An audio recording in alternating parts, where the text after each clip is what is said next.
Travel back to the golden age of television with Father Knows Best.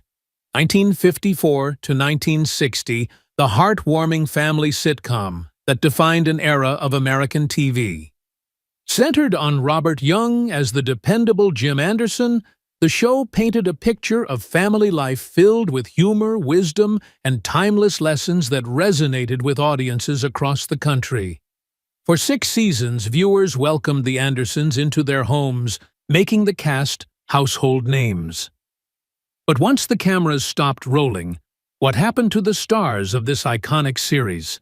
In 2025, we revisit their remarkable journeys from enduring Hollywood careers to unexpected paths and quiet lives away from the spotlight. Discover where the cast of Father Knows Best is now. Robert Young was born on February 22, 1907, and took on the role of Jim Anderson in 1954 at the age of 47, embodying the perfect father millions of American households longed for. On screen, Jim was calm, witty, and endlessly patient, a vision of order in the chaotic post-war world. Viewers adored him, idolizing the character as the very definition of paternal wisdom, never suspecting the darker reality behind the mask. Young's childhood had been one of deep insecurity marred by financial hardship and bullying that left him hiding emotions behind charm. His career was marked by frustrations despite years of steady work. He was frequently dismissed as safe and unremarkable by critics, and his bitterness at being typecast festered. Behind the camera, he drank heavily, earning a reputation for being erratic and sometimes hostile, and in the 1970s, his public image cracked when whispers of his violent outbursts and heavy gambling began circulating. His greatest professional humiliation came with the collapse of a major film contract in the 1960s, after his alcoholism rendered him unreliable.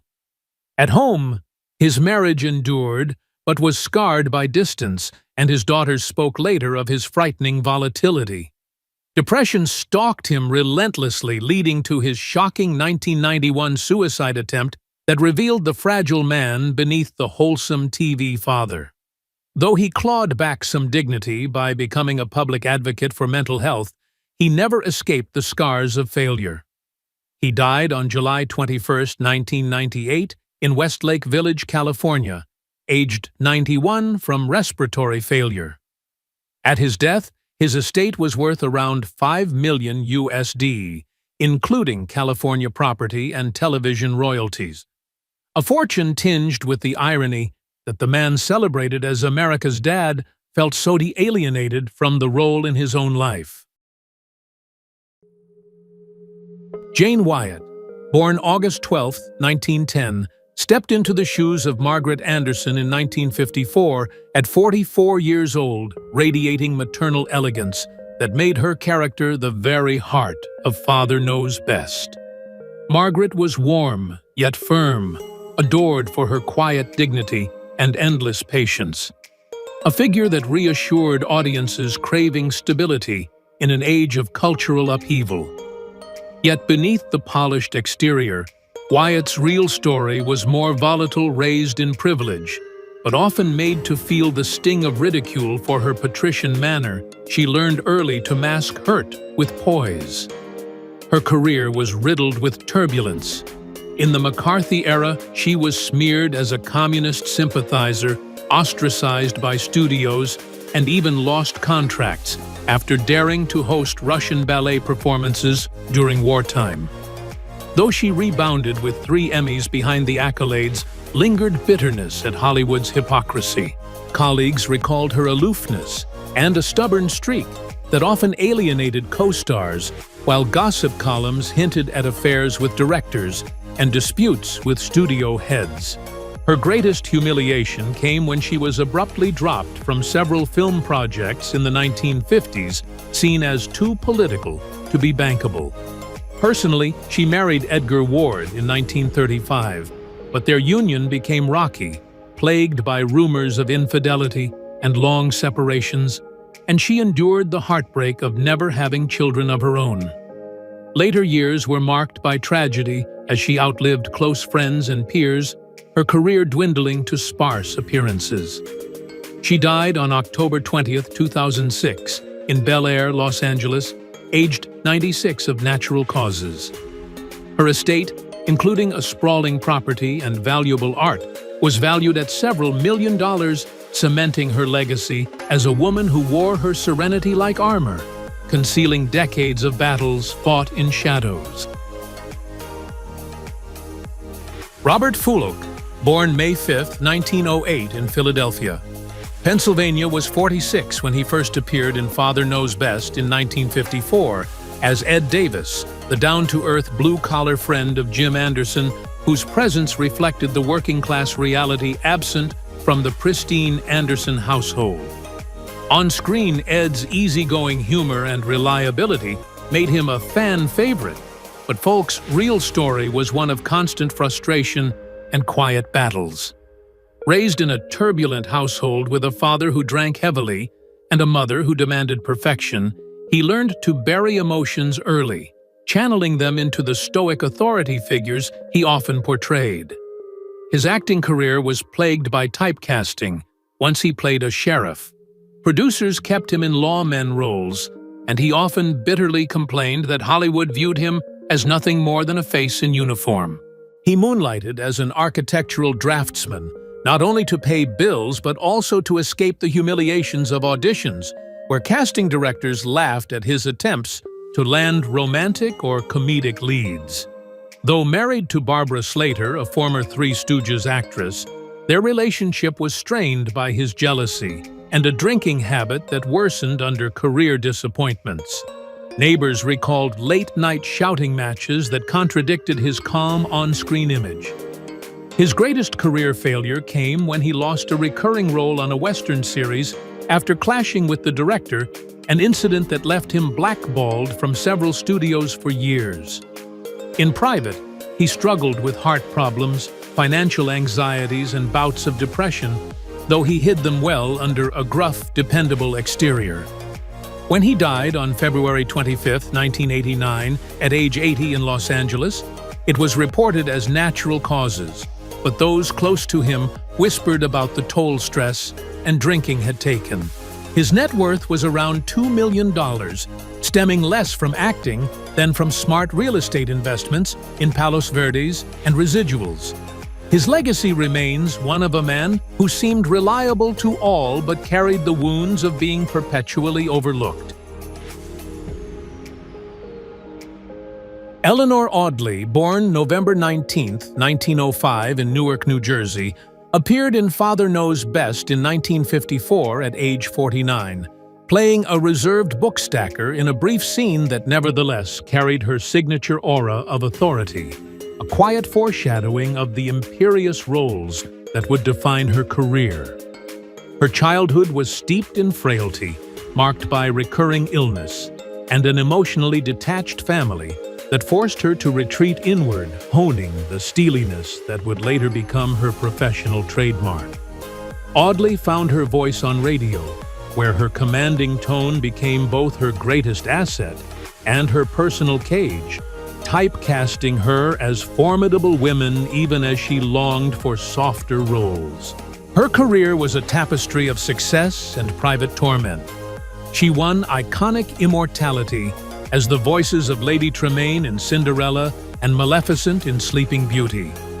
But behind the microphone, she was plagued by tuberculosis flare-ups, severe stage fright, and a reputation for cutting ambition that left colleagues wary.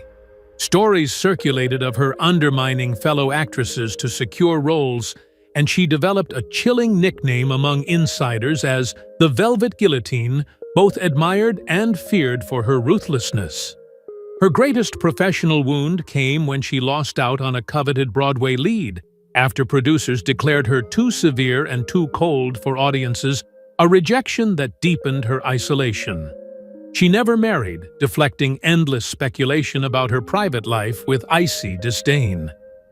A silence that only fed rumors of loneliness, secret relationships, or a bitterness too entrenched to share. In her later years, her health deteriorated, as respiratory problems worsened, leaving her increasingly secluded and reclusive. On November 25, 1991, she died at age 86 in Los Angeles from respiratory failure, leaving behind an estate worth about $2 million USD, largely secured through Disney royalties. The irony was striking: her fortune and immortality stemmed from embodying villains' roles so close to the calculating, enigmatic woman she was offstage that the line between persona and reality became forever blurred. Vivi Janis, born May 29, 1911 in Omaha, Nebraska, stepped into Father Knows Best in 1954 at the age of 43, playing Myrtle Davis, the curious neighbor who hovered at the edge of the Anderson family's idealized world, embodying both warmth and meddlesome charm. Audiences loved her for adding comic friction to the Andersons' perfect household. Yet Janis herself had grown up far from ideal. Her father abandoned the family early, her mother struggled with unstable finances, and Vivi was forced to mask humiliation with politeness, a skill that would later shape her screen persona. Her career was bumpy, though she gave her voice to Disney's Daisy Duck and became a familiar face in countless radio dramas. She was haunted by being dismissed as a second-tier actress. Hollywood executives often considered her too plain, and she was passed over for bigger roles despite her sharp timing. Her personal life carried its own shadows.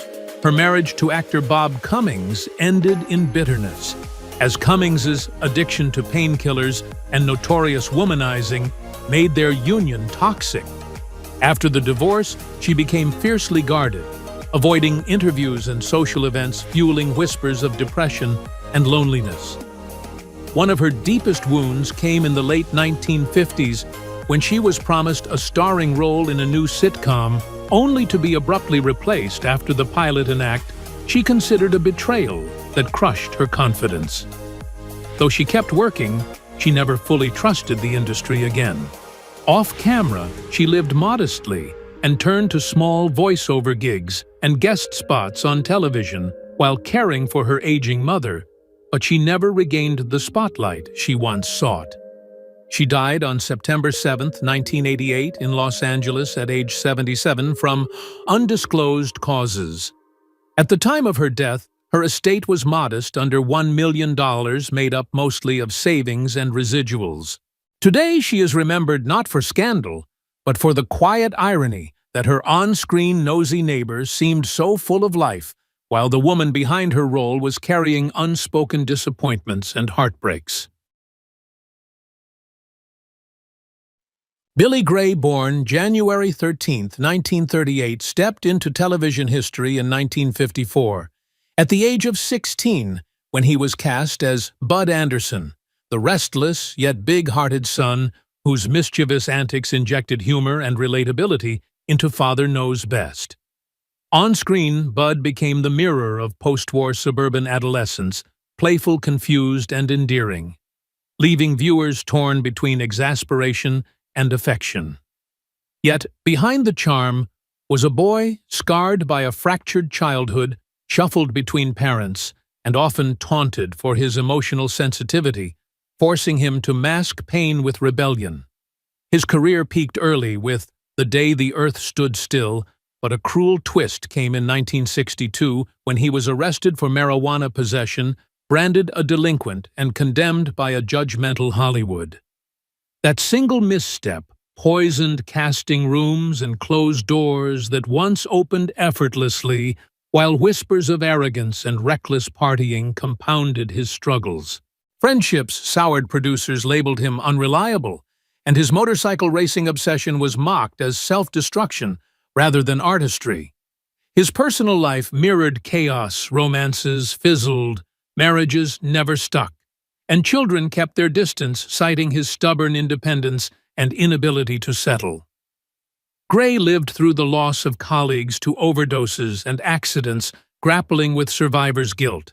And yet, he retreated into mechanical tinkering, creating inventions like the F1 guitar pick, as if to prove worth beyond acting.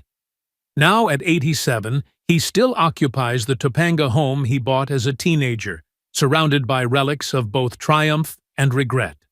With an estimated net worth of $1.5 million USD, he remains a living contradiction, a man defined by both scandal and survival, remembered more for the shadows cast over his career than the light he once radiated. Eleanor Donahue, born April 19, 1937, entered the Father Knows Best household in 1954 at just 17, embodying Betty Anderson, the poised eldest daughter whose elegance and quiet authority made her the moral compass of the series. Viewers adored Betty's wit and dignity, yet Donahue herself grew up in a fractured environment, the daughter of a mother who pushed her relentlessly into acting as a child, while classmates mocked her for being the TV girl. The pressure built resentment, and though she landed steady roles including Star Trek and The Andy Griffith Show, her career was riddled with dismissals and long gaps, producers citing her as too stiff or too clean for the evolving 1960s landscape. Rumors circulated about clashes with co-stars, including an icy distance with Andy Griffith, that nearly derailed her credibility, while critics accused her of being unadaptable to modern television trends. Her personal life unfolded in equal turmoil. 3 marriages, one ending in a public divorce that saw accusations of infidelity, another collapsing under financial strain, leaving her children caught in the tension. Emotional breakdowns shadowed her off-screen years, with whispered struggles over prescription drugs and depression largely hidden from the public. The deaths of colleagues from the series left her isolated, haunted by the contrast between the Anderson family's fictional perfection and her real loneliness. Yet she managed reinvention, writing a memoir, mixing recipes with Hollywood confessions, a quiet rebellion against the pristine image she had long carried. Now, at 88, with a modest but secure net worth of $3 million USD, she lives quietly, though those who know her describe an undercurrent of melancholy, as if she never fully reconciled the gulf between Betty Anderson's idealized stability and the fractured life she privately endured. Sam Flint, born October 19, 1882 in Georgia, was already 72 when he appeared in Father Knows Best in 1954 as Mr. Armstead, the dignified elder whose presence gave weight to scenes and underscored the generational values the show celebrated. His character's gravitas mirrored his real life, as Flint was a veteran actor with over 370 film credits. But behind his prolific career was a lifetime of personal struggles hidden beneath his steady image.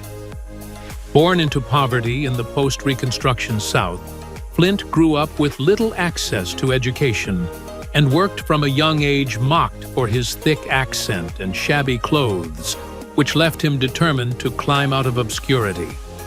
Hollywood became his escape, but it was never easy, though he worked constantly. He was trapped in authority roles, judges, bankers, mayors, never breaking through to the stardom he desperately craved. He was known to be quietly resentful, venting to colleagues that he was a ghost in every picture. His darkest professional humiliation came when he lobbied for a major speaking role in a prestige drama, only to be cut down to a single line at the last minute, leaving him devastated.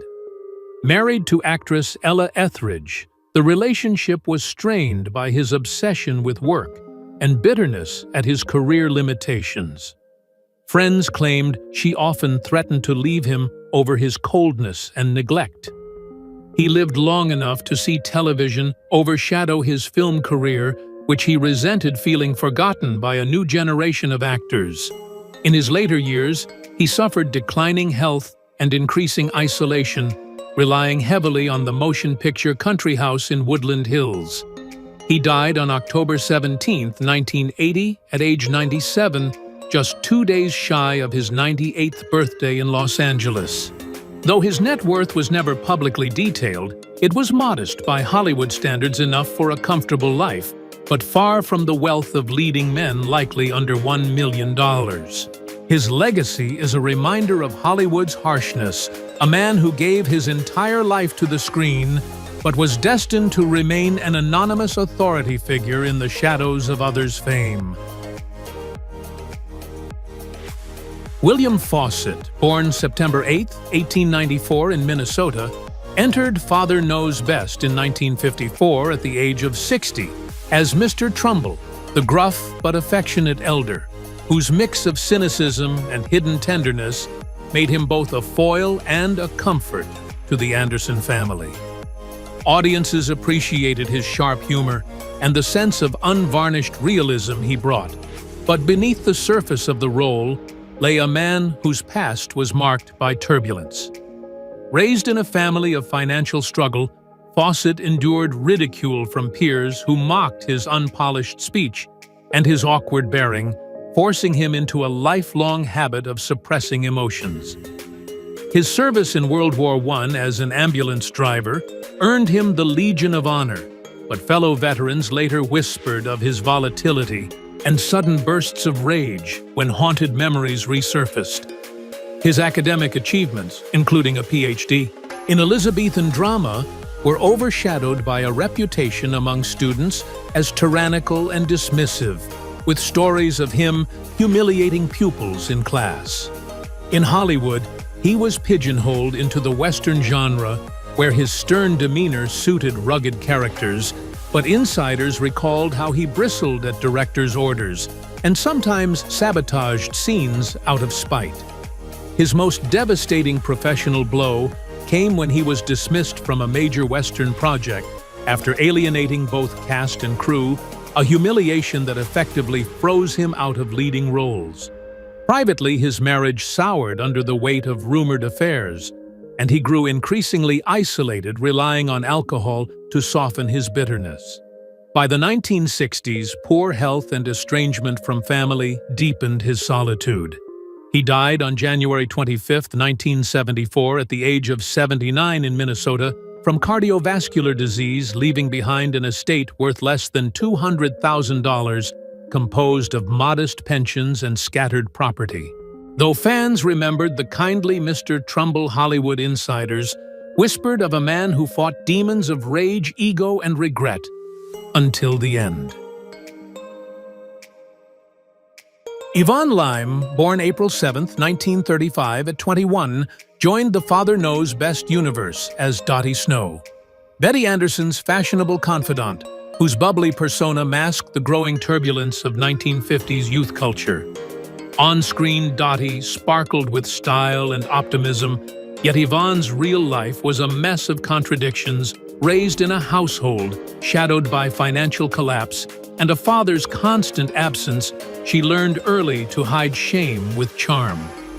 Though she gained notoriety in cult films like I Was a Teenage Werewolf and High School Hellcats, her career never stabilized. Casting agents dismissed her as shallow directors, whispered of her vanity, and rivals accused her of sleeping her way into opportunities. Her brief, scandalous romance with Elvis Presley only fueled gossip, with insiders alleging jealous rages and bitter arguments that left her ostracized by Hollywood elites. A marriage to producer Don Fedderson promised stability but dissolved in emotional distance, while later philanthropic fame through co-founding Child Help ironically clashed with accusations of manipulation and showboating in charity circles. Her life was punctuated by betrayals and health scares, including quiet battles with depression, compounded by the deaths of close friends that stripped away her glittering facade.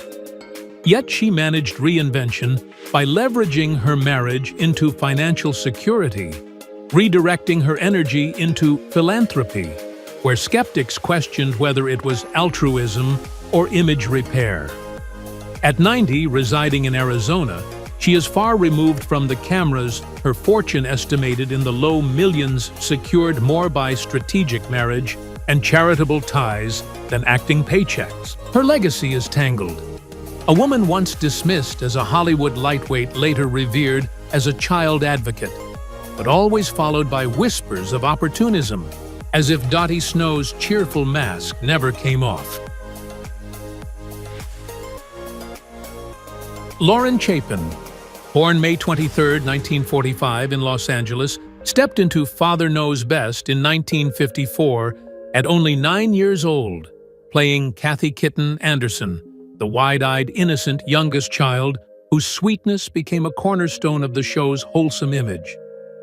Yet, behind the curtain of television perfection, her real childhood was a nightmare of neglect and abuse.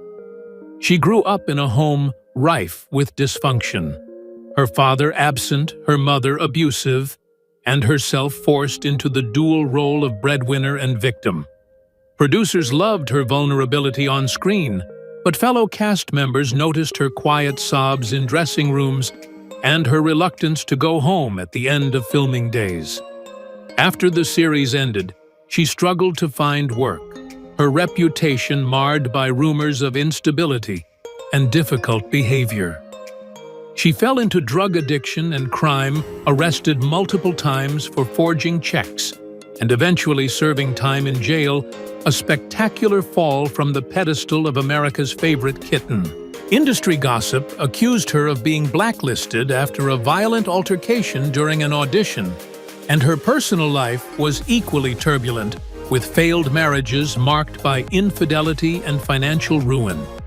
Her children grew estranged, unable to reconcile with her addictions and chaotic lifestyle. Her lowest point came in the late 1970s, when she was nearly destitute, caught in a cycle of arrests and rehabs, a tragic symbol of how Hollywood chewed up its child stars. She eventually found redemption through religion, becoming an ordained minister and writing a searing autobiography, Father Does Know Best, which exposed the abuse, hypocrisy, and secrets behind the show's seemingly perfect family dynamic.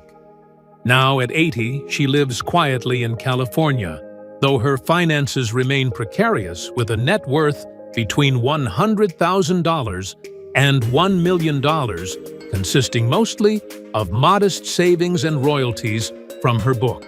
Her legacy is a haunting counterpoint to the show's image, the child star who carried unimaginable scars and who forced America to confront the darkness lurking behind its golden age of television. Harry Hickox, born October 22, 1910 in Big Spring, Texas, played Verge Carlson in Father Knows Best in 1954 at age 44, portraying a smooth-talking local businessman whose polished exterior made audiences both trust and quietly question his motives. In the show, his character embodied the subtle tension between ambition and community values, a presence that lingered in viewers' minds, even though he wasn't a series regular. His own childhood had little of that polish, raised in a financially unstable household where his father drifted in and out of jobs, and his mother was left to hold things together. Hickox learned early to mask insecurity with charm, often laughed at for his lanky frame and his obsession with music, while other boys ridiculed him for being soft. He fought to escape small-town ridicule by pursuing jazz guitar, but his early career was a storm of failures, bar gigs that ended in brawls and humiliating auditions where his baritone voice was dismissed as too flat for leading parts. His transition into acting was fueled by desperation as much as passion, and while he eventually found respect on Broadway and in film, he was infamous behind the curtain for sharp political outbursts and an uncompromising temper that alienated younger, liberal-minded colleagues. His worst career collapse came when he was abruptly fired from a major Broadway show just days before its premiere, a humiliation that left him bitter for years and pushed him deeper into alcohol. Personal life offered little reprieve. Rumors swirled of affairs that strained his marriage, and his children quietly kept distance from his bursts of anger. Hickox's later years were a seesaw of minor successes and deep regrets, haunted by the knowledge he had sabotaged friendships and opportunities alike. He died June 3, 1994, at age 83 in Los Angeles from heart failure, leaving behind an estate valued at roughly $1.5 million USD, amassed less from Hollywood than from careful investments, a fortune that stood in ironic contrast to the lifelong chaos he never truly escaped. Thank you for joining us on this nostalgic journey through classic television history. If you enjoyed learning about the cast of Father Knows Best and where they are now, don't forget to give this video a thumbs up, subscribe for more vintage Hollywood retrospectives, and share your thoughts in the comments below. We love hearing your memories and suggestions, so let us know which TV show or movie cast you'd like us to feature next.